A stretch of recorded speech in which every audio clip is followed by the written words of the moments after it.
viewers, hope you all are fine and doing well. Welcome in Scalify nursing education. आशा करती हूँ कि आप सभी स्वस्थ होंगे, व्यस्त होंगे और अपनी ज़िंदगी में कुछ बेहतर कर रहे होंगे, कुछ बेहतर पाने के लिए कुछ बेहतर ही कर रहे होंगे।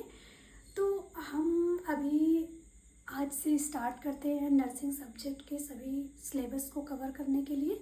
तो आई डू नो दैट कि नर्सिंग सब्जेक्ट इतना भी स्मॉल नहीं है कि 1 महीने, 2 महीने, 3 महीने या फिर 6 महीने में हम कवर कर लें। ये बहुत ही वाइड सब्जेक्ट है, इसको कवर करने के लिए बहुत ही समय लगता है क्योंकि इतना सिलेबस है, इतने सब्जेक्ट है। तो अगर थोड़े थोड़े समय देंगे तब भी ज़्यादा समय लग जाएगा। तो हम 1 बाय 1 सब्जेक्ट पढ़ेंगे और बीच में अगर आपको कभी भी कोई भी कमेंट करना है, कोई न्यू क्लास चाहिए या फिर कुछ अच्छा बुरा जो भी एडवाइस देना है, आप कमेंट बॉक्स में अपना कमेंट ज़रूर करें और हमारा साथ दें, हमें सपोर्ट करें। हम आपको अच्छे से अच्छा कंटेंट देने की पूरी कोशिश करेंगे। तो अभी हम सब जैसे कि पीडियाट्रिक सबसे पहले स्टार्ट करेंगे, पीडियाट्रिक सब्जेक्ट। तो पीडियाट्रिक सब्जेक्ट में जैसे हम पीडियाट्रिक स्टार्ट कर रहे हैं तो सबसे पहले पीडियाट्रिक क्या होता है, फिर फर्टिलाइजेशन क्या होता है, after that growth and development क्या होता है, माइलस्टोन क्या होता है, नॉर्मल चीज़ें क्या है, अबनॉर्मल चीज़ें क्या है, सिस्टम के अकॉर्डिंग जो भी चेंजेस होते हैं न्यूबॉर्न बेबी में, है ना, न्यूबॉर्न में अलग है, चाइल्ड में अलग है, एडोलसेंस में अलग है। तो क्या क्या चेंजेस आते हैं, क्या क्या नॉर्मलिटी होती है, क्या क्या अबनॉर्मलिटी होती है, क्या क्या बीमारियाँ होती है, कैसे मैनेजमेंट कर सकते हैं, कैसे प्रिवेंट कर सकते हैं, ये सारी चीज़ें हम स्टेप बाय स्टेप देखेंगे। तो जैसे अगर आज हम स्टार्ट करते हैं पीडियाट्रिक, तो पीडियाट्रिक क्या होता है कि आपको पता है कि पीडियाट्रिक जो है ना, जब एक बच्चा है, जब वो वुम्ब में आ जाता है तब तो वो फीटस रहता है। तो वुम्ब में जब वो मदर की वुम्ब में होता है, जब प्रेगनेंसी होती है तब वो फीटस रहता है, तभी से बच्चे की केयर शुरू हो जाती है। बाहर से हम उसकी साउंड, फीटल साउंड वगैरह क्या है, वो उसका ग्रोथ कितना हो रहा है, उसको हम वजन से चेक कर लेते हैं।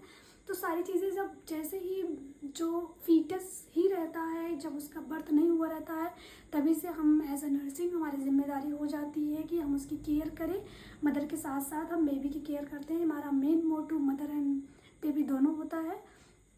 तो इसमें जैसे पीडियाट्रिक, क्योंकि पीडियाट्रिक की डिफिनेशन ही यही है कि जो पीडियाट्रिक है, इसमें paediatric is deals with management and treatment of child में कोई भी इलनेस है उसको मैनेजमेंट करना है, हमें उसको ट्रीटमेंट देना है, उसको मेडिसिन्स देना है, क्या क्या प्रिकॉशन लेना है उसको मदर को बताना है। तो बेबी की प्रॉब्लम समझना इतना आसान भी नहीं होता है, क्योंकि हम बड़े तो अपनी प्रॉब्लम बता देते हैं कि हमें क्या प्रॉब्लम है, क्या प्रॉब्लम नहीं है, क्या दिक्कत हो रही है, लेकिन बेबी तो बस चिल्लाता है, रोता है, वो दूध नहीं पीता है, फीड नहीं करता है। तो इससे ही हम जान लेते हैं कि बेबी में कुछ तो प्रॉब्लम है। तो हम इससे एक अंदाज़ा लगा लेते हैं। तो हमें उसको पढ़ना है, जानना है कि क्या ऐसे हम जान सकते हैं कि बेबी को क्या प्रॉब्लम है। तो पीडियाट्रिक का मतलब ये होता है कि paediatric deals with management and treatment of child. तो ये पहले का था, रिसेंटली इसमें ऐड हुआ है, कुछ फॉर्म्स आए हैं। जैसे कि पीडियाट्रिक कहते हैं कि paediatric also deal with preventive, curative and promotive.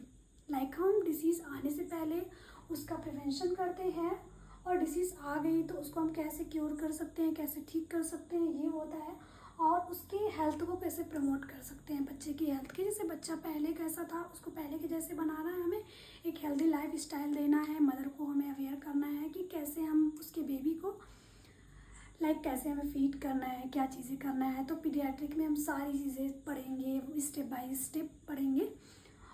और फिर तो फर्स्टली तो फर्टिलाइजेशन होता है, क्योंकि फर्टिलाइजेशन के बिना तो कोई प्रोसेस ही नहीं बनेगा। तो फर्टिलाइजेशन तो आप लोग जानते होंगे कि फर्टिलाइजेशन मतलब क्या होता है। कि फर्टिलाइजेशन मतलब जैसे नॉर्मली सिंपल शब्द में कह दें कि जो मेल और फीमेल के गेमेट्स हैं उनका फ्यूज़न ही फर्टिलाइजेशन कहलाता है। जैसे मेल का स्पर्म हो गया, फीमेल का ओवम हो गया, जिसका फ्यूज़न होता है, आपस में मिलते हैं, ओव्यूलेशन होता है। उस समय अगर जो है कि फर्टिलाइजेशन उसी समय होता है, क्योंकि ओवम निकलेगा तभी स्पर्म जाएगा, तभी फर्टिलाइजेशन होगा। तो ये सारी चीज़ें हैं जो हम स्टेप बाय स्टेप बहुत ही डीपली और इंटरेस्टिंग पॉइंट बाय पॉइंट पढ़ेंगे। आप लोग अपना नोट्स बना सकते हैं, इसको मगअप याद कर सकते हैं, बार बार रिवाइज कर सकते हैं। हम बहुत ज़्यादा मतलब कि एक्स्ट्रा चीज़ें ना डाल करके जो इम्पोर्टेंट चीज़ें हैं, जो सटीक चीज़ें हैं, उसी को हम लाने की कोशिश करेंगे। और आपको जो भी चीज़ें नहीं समझ में आ रही है, आप हमें कमेंट बॉक्स में ज़रूर बताएं, हम ट्राई करेंगे प्रॉब्लम सॉल्व करने के लिए। Thank you so much. आज के लिए इतना ही, मिलते हैं कल एक नए वीडियो के साथ। कल से हम पीडियाट्रिक सब्जेक्ट स्टार्ट करेंगे और डीपली सारी चीज़ों के बारे में पढ़ेंगे। Thank you.